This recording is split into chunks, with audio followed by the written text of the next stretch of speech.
Okay, good afternoon, good evening, everyone. It's David Schmidt, and welcome to this product training webinar. I hope that all of you had a wonderful 4th of July long extended weekend.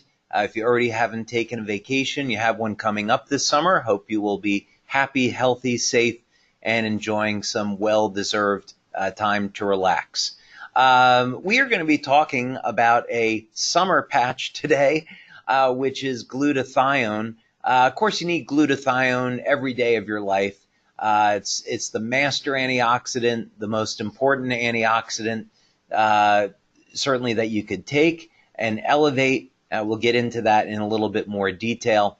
But especially during the summer when we're interested in protecting our skin from damage. It's important to keep our glutathione levels elevated.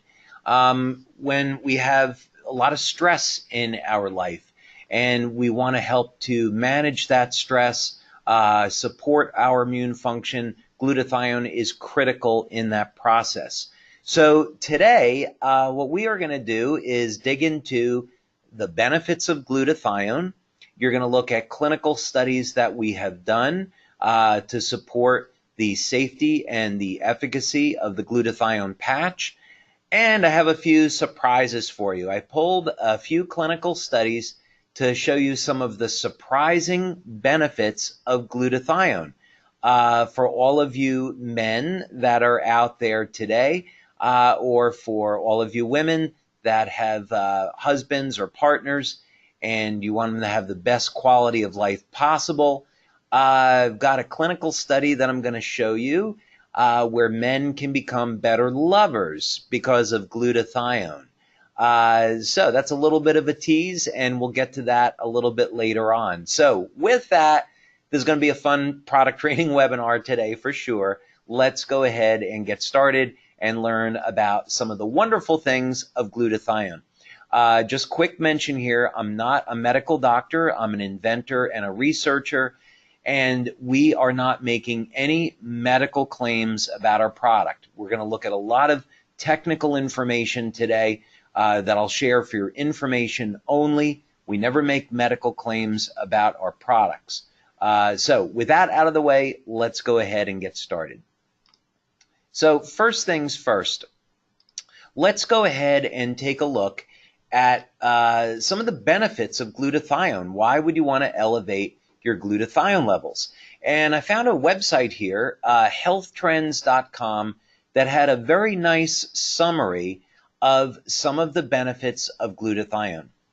Now, glutathione, as I mentioned, is the body's master antioxidant. So there's any number of antioxidants in the body: vitamin C, vitamin E, alpha-lipoic acid, coenzyme Q10, and others. But glutathione is ubiquitous. It's found nearly everywhere, nearly in every cell.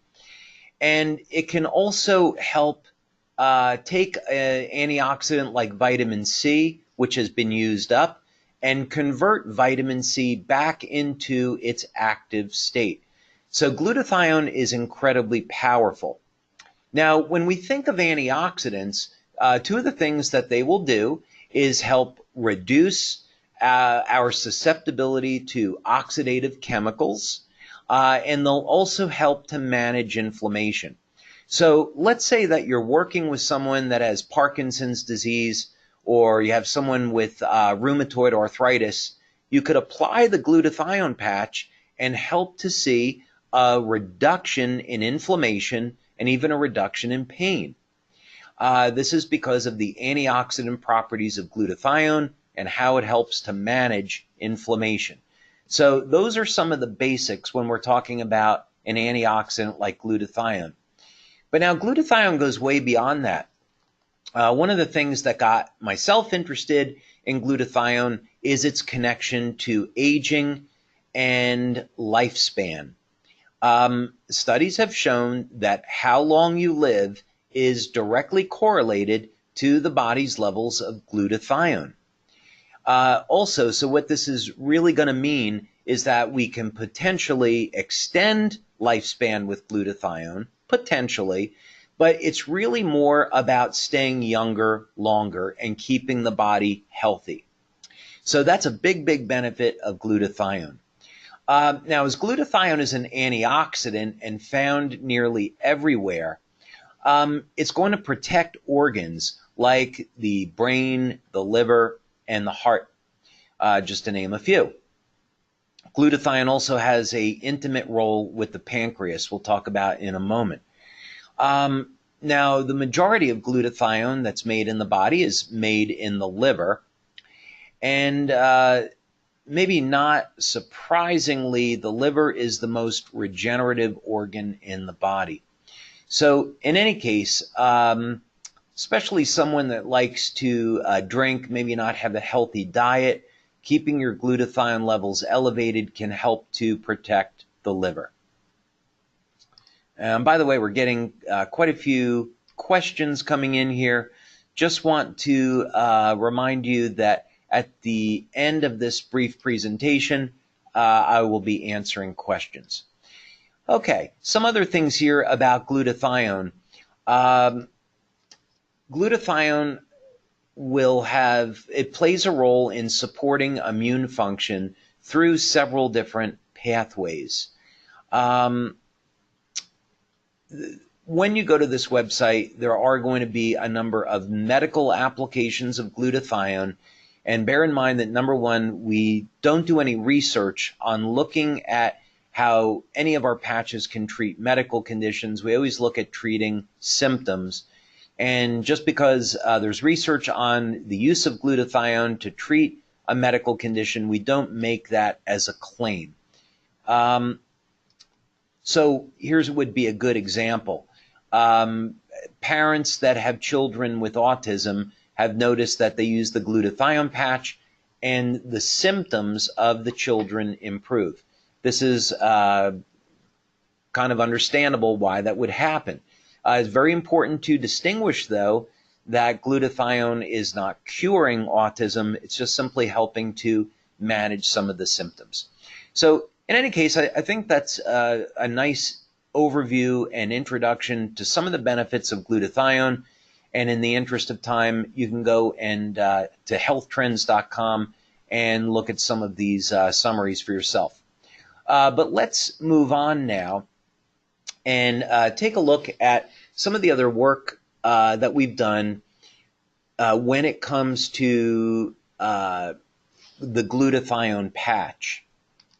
Now, these are going to be specifically clinical studies that we have done that show how we elevate glutathione and,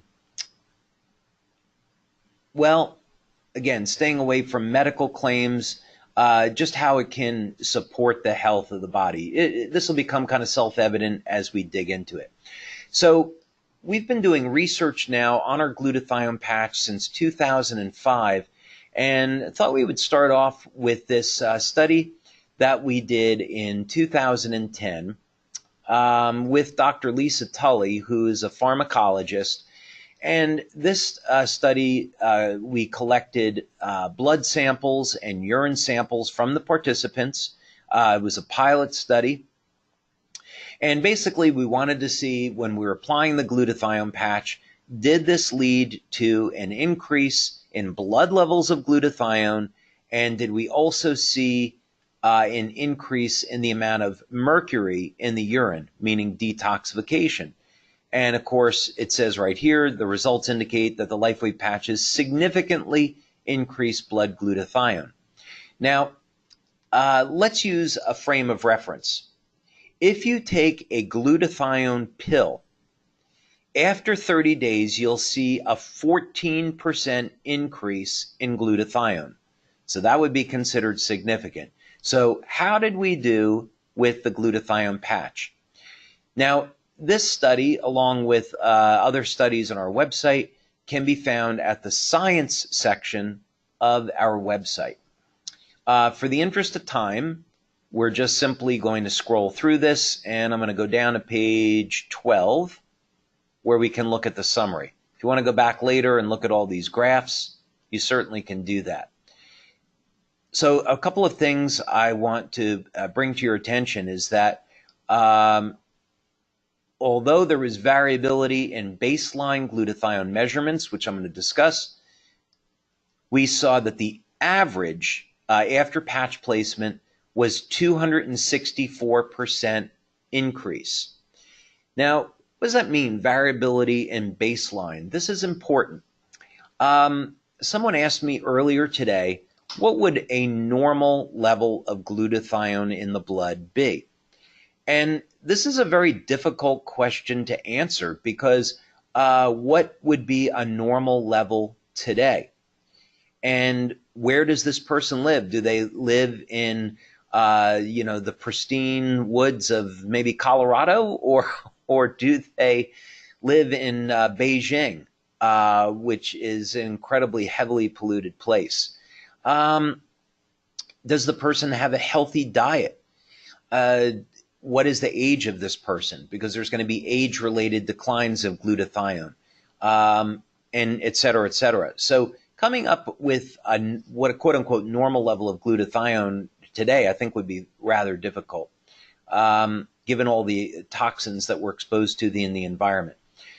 Also, when we think about is a person suffering with a chronic disease like rheumatoid arthritis, where they would be prone to having lower levels of glutathione, or someone young and healthy? So that's what it means, variability in baseline measurements. But even with that, we saw this massive, massive increase in glutathione levels.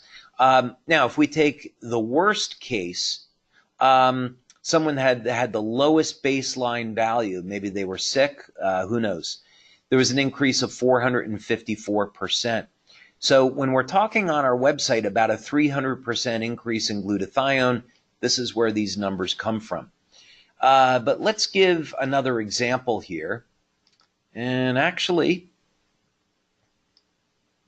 I think I deleted that a little bit earlier. I'll tell you what, let me see if I can pull this up. We will go quickly here to the LifeWave website. Maybe in the interest of time, we will skip this. There is another clinical study that is on our website on glutathione. It involved 15 people. And basically what we showed is that at the lower end of the spectrum, we saw a 35% increase in glutathione after 24 hours. At the higher end, we saw a 500% increase in glutathione in 24 hours. So that's what this means by variability. It depends on a lot of different factors. But the average was right around 300%. Okay, now question, if we are increasing glutathione levels by 35%, 100%, 3 times over normal levels or baseline, what effect would that have on the body? So we did this clinical study. The data was collected by Dr. Sherry Blake Greenberg and processed by Dr. Homer Nazaran, who is a biomedical engineer. At the time, he was at the University of Texas in El Paso. And I believe Dr. Nazaran has retired now from the university. But in any case, we wanted to look at, what would happen if we took 30 people, put them on a glutathione patch, had them wear the patch 12 hours a day. One group would wear the patch 5 days a week. The other group would wear the patch 7 days a week. What would happen? We collected this data bioelectrically using a piece of equipment called EIS, or electrointerstitial scanning. This is a piece of equipment from Europe. And what the EIS system allows is to look at the bioelectrical function of different organs in the body. So with this, we can measure what's going on in the pancreas, the liver, the gallbladder, and so forth. And it gives us a nice idea of whether or not there's going to be any changes in the physiological function of those organs. So again, in the interest of time, skipping ahead, and again, you can get this study yourself right in the science section of the website, we see some pretty interesting things. The first thing is in the first group that were using the patches 5 days per week, we got a highly significant improvement in the function of liver, gallbladder, intestines, and so forth. And you can see, for those of you that follow statistics, you can see we got p-values of 0.001 and 0.01. So these were highly, highly significant findings. The other thing that we found in this study is that using the glutathione patch 7 days a week produced much better results than only using the patch 5 days per week. This was actually quite a surprising finding. We had thought that the results would be quite similar. So to find out that there was people got about double the benefits, double the results using it 7 days versus 5 days was quite surprising to us. Now, let's keep moving so we can get to some questions. But one of the things I want to get to now are some studies that are independent, third-party, done on glutathione supplements to show some very interesting research that people are doing on glutathione. Now, about 10 years ago, myself and Dr. Haltiwanger were invited to speak to the United States Army on our glutathione patch. And the reason why the U.S. military and other militaries are interested in glutathione is that the #1 disability is hearing loss. And as it turns out, glutathione protects the hearing from hearing loss. So this was a study that was published back in 2000, and you can see right here, these results indicate that glutathione is a significant factor in limiting noise-induced cochlear damage. So in other words, if you want to protect your body from hearing loss, keep your glutathione levels elevated. Now let's look at another study which I think you're going to find incredibly interesting, and it has to do with glutathione and immune function. Now this sounds like a maybe a boring topic, but just bear with me for a second and you're going to see why this is so incredibly interesting. Now, #1, we know that glutathione supports immune function. Okay, fine. But what would happen if we took someone that had HIV? Okay, they had the AIDS virus. This, of course, is, horrible disease. Not many options available to people publicly. So what could someone do that would be natural as opposed to taking a drug that would have limited side effects and could actually improve their chances of survival? Well, as it turns out, glutathione has some surprising benefits for people infected with HIV. Now, I'm going to make a comment that this study was done by supplementing with N-acetylcysteine. What is that? Cysteine is an amino acid. So this is a form of the amino acid cysteine. And cysteine is the rate-limiting amino acid for building glutathione. So in other words, glutathione is made of 3 amino acids, and the one that people usually have deficiencies of would be cysteine. So to elevate glutathione levels, you can take a cysteine supplement. It doesn't work as well as our patch, by the way, but that's what they used in this study. So in any case, 2 placebo-controlled studies have shown that when working with patients that have HIV, that N-acetylcysteine, which elevates glutathione, caused both cases significant increase in all immunological functions. That's absolutely incredible. I think almost what I might find more amazing is that this was done back in 2000. So why doesn't everyone know this? This should make national headlines, and this should be standard of care for people with HIV. Taking a sip of water. Okay, now, in addition, which is maybe even more remarkable, there was almost a complete restoration of the immune cells, natural killer or NK cell activity. So imagine you have these people wasting away. They could die from the common cold. And here we have elevating glutathione restores their natural killer cell activity. So absolutely incredible. And again, I'm going to take the opportunity. We have no idea if our glutathione patch would have this effect, and we certainly would never make that claim. It'd be a medical claim.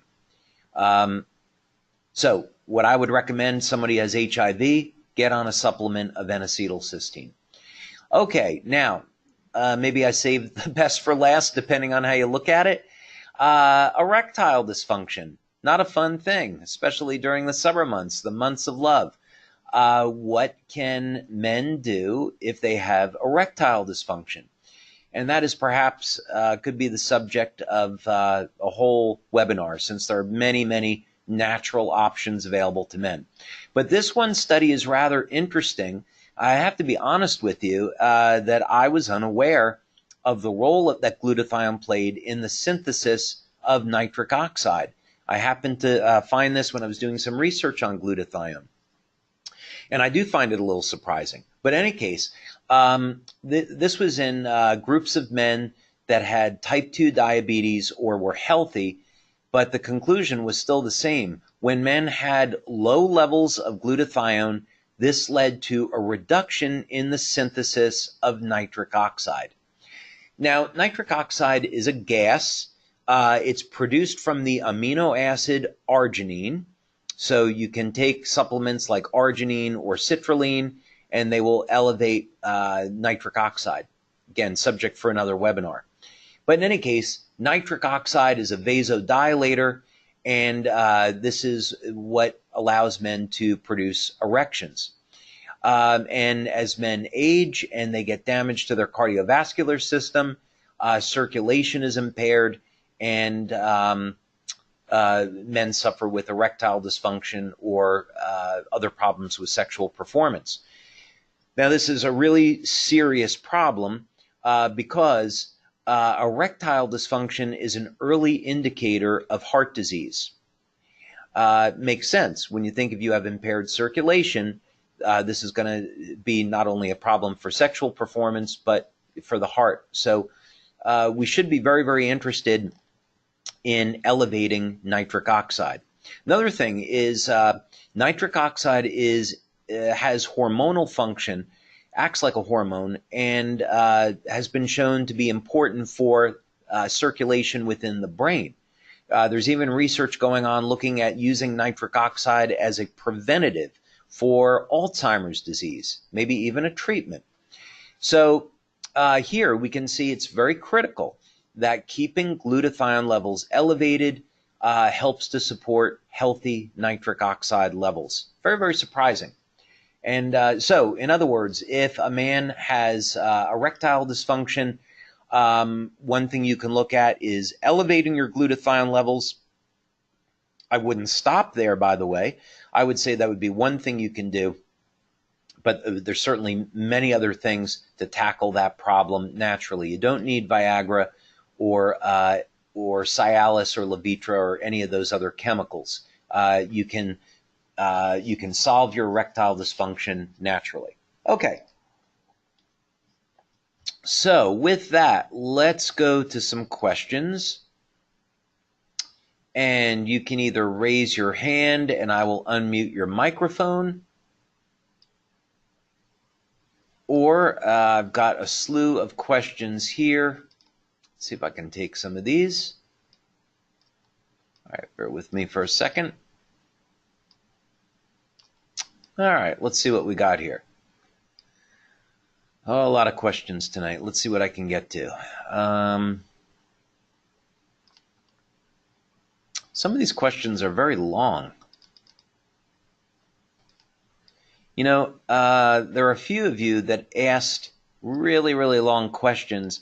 What I would ask you to do is take what you wrote to me and submit them to customer service and put them to my attention, and they'll get to me. They'll forward the questions to me because they're just too lengthy for me to get to. Some of you are also asking me about medical conditions, and I'm not going to answer those. Not on the webinar. I can give you some guidance of what you can discuss with your doctor.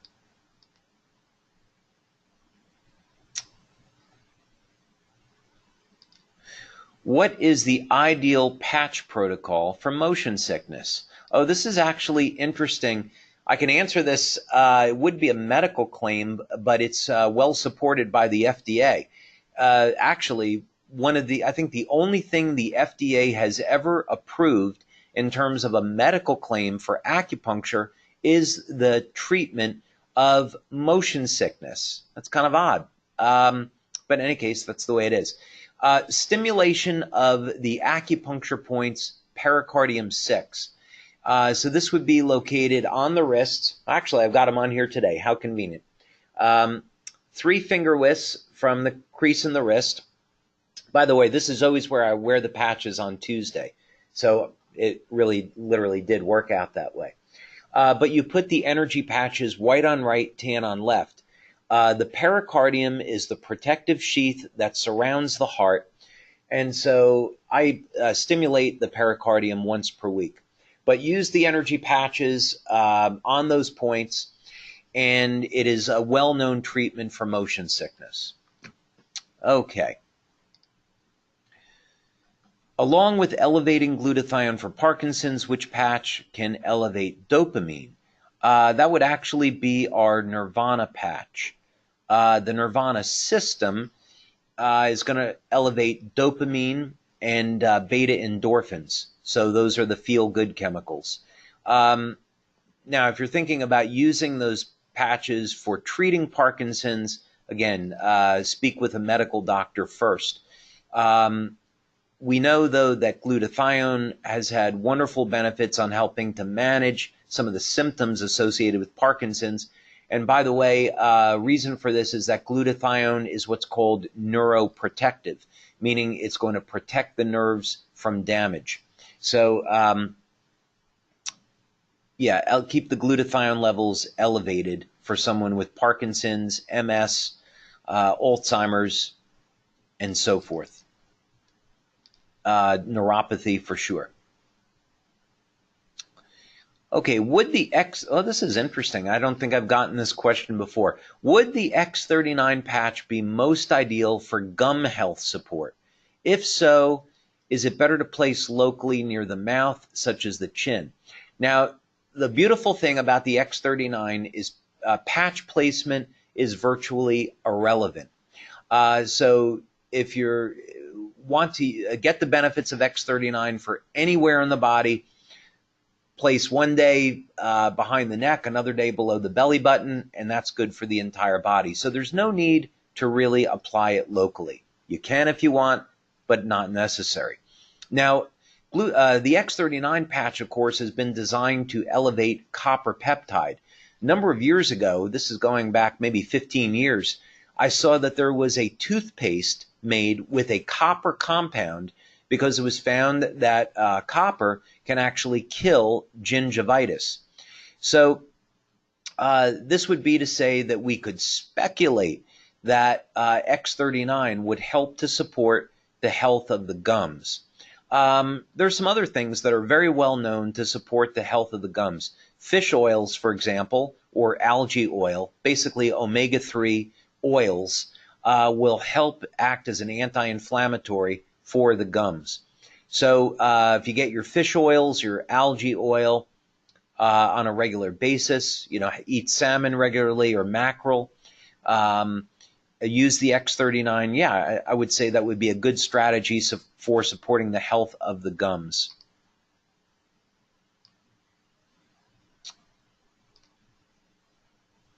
Okay, thank you, Kathy, for sending that link. That's exactly the one I was looking for. I deleted it by accident before the webinar started, apparently.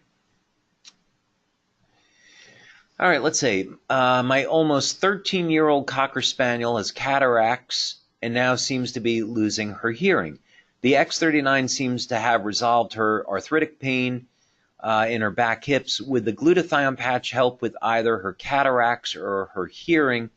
Of course, we don't make medical claims.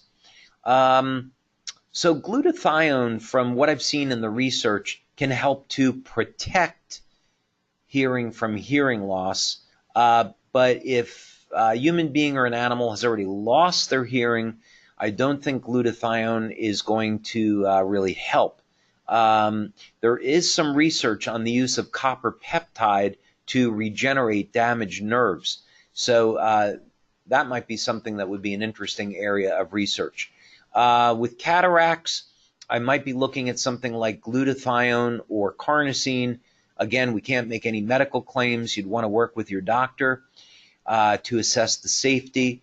But given that glutathione and carnosine as antioxidants are found in tears, I might want to look at that.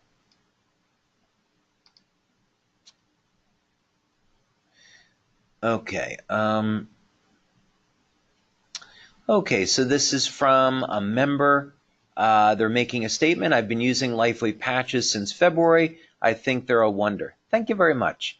With these webinars and the help of my cousins and Telegram's LifeWave friends, I'm learning a lot. Thank you for these live webinars.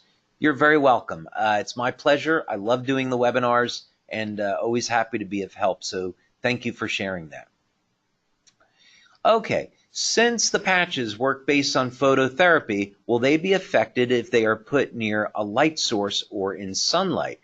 So the patches contain organic crystals that reflect very specific wavelengths of light, and they are activated by body heat. So you can apply them to the body, and of course they work. You don't want to store them where they're open to light, where they will be exposed to heat, because heat will deactivate them over an extended period of time. So I would not put them in the sunlight because the UV light or the heat could damage them. Can these patches be used on horses? The technical answer is yes. The FDA has not approved our patches for use on horses. AccuLife is the only one that we've had registered. So if you wanted to use them on horses, you could. That'd be your choice, but we don't have them registered that way with FDA. But we have done research on IceWave and Eon on horses, and they work spectacularly well. What symptoms of Parkinson's are helped by glutathione? We see people get an improvement in their range of motion, reduction in pain, reduction in tremors, improvement in energy, and overall improvement in well-being. We've never done a study with people with Parkinson's. This is all anecdotal feedback that members have given us, or things that we've seen.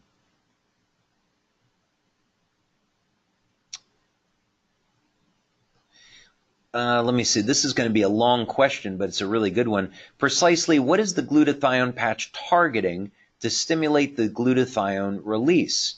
If it is a wavelength of light, how exactly does that work? Okay, this is definitely not going to be able to answer that in a minute here. But basically, what was discovered, this is going back 10 years now, is that the carrier for light in the body, you could think of this as being, in electronic terms, as being the transducer, is a chemical compound called cytochrome C oxidase.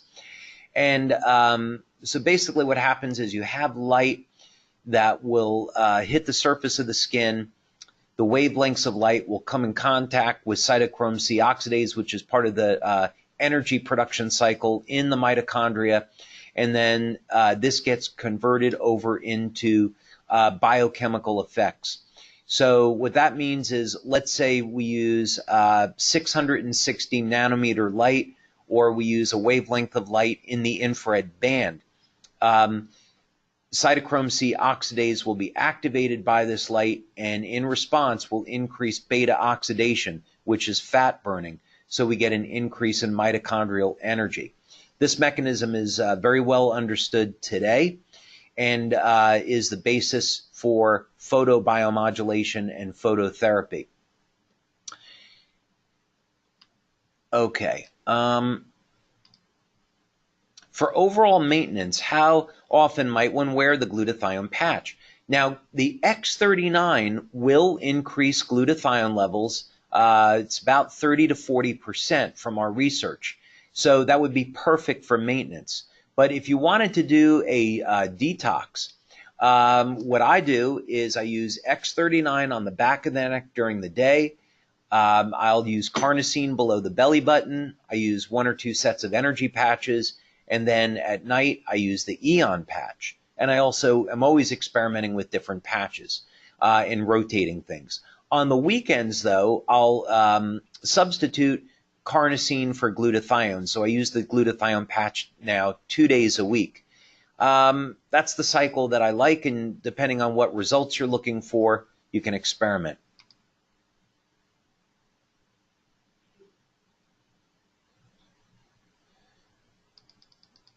My X39 anniversary date is July 22nd. Are there any clinical studies being run that are a year long? The answer is actually yes. We started that back a little while ago, and we're not quite ready yet to release those results. It's ongoing. And we're at the bottom of past the bottom of the hour, so this is going to be the end here. But yes, we actually made the decision that on the X39, I wanted to do a long-term study. It started out as a study where we're collecting data at 3 months and 6 months, and pending the outcome at 6 months, we'd extend the study to 12 months. We're not ready to tell what that's going to be about, but I can tell you're going to love it. This is looking at a very, very interesting potential benefit of X39. So in any case, thank you so much for being here today. Hope you all have a wonderful summer. Hope you enjoyed this webinar, and looking forward to talking to you next month. As for me, I am off to Japan, leaving on Friday. We have a sold-out crowd of 500 people. Going to see some of our leaders there from the U.S., like Roy Serjono, Lorenzo Magru, and, of course, our family of Japanese members. Japan is one of the fastest growing markets in the world for us today, so definitely excited to be over there supporting them. So thanks, everyone. Have a wonderful evening, and see you on next month's product training webinar.